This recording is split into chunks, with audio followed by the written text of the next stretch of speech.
How to fix Grindr registration error on Android.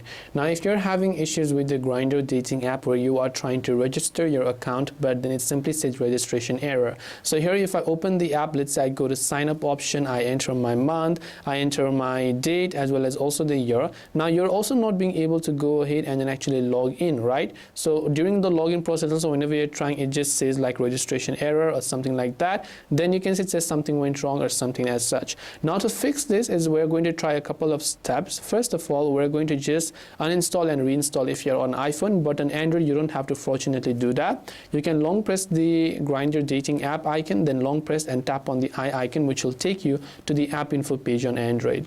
From here you want to simply go to the storage option, then simply clear the cache files and clear the data.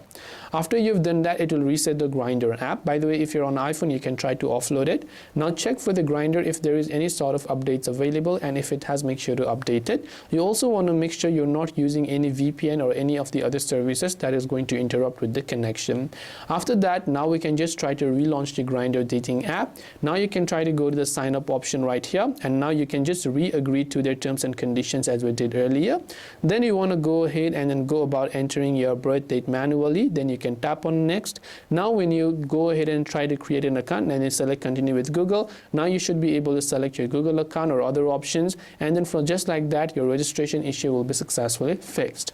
So I hope this video helped you. If you have any questions, feel free to leave them down. Thanks for watching and see you in the next video.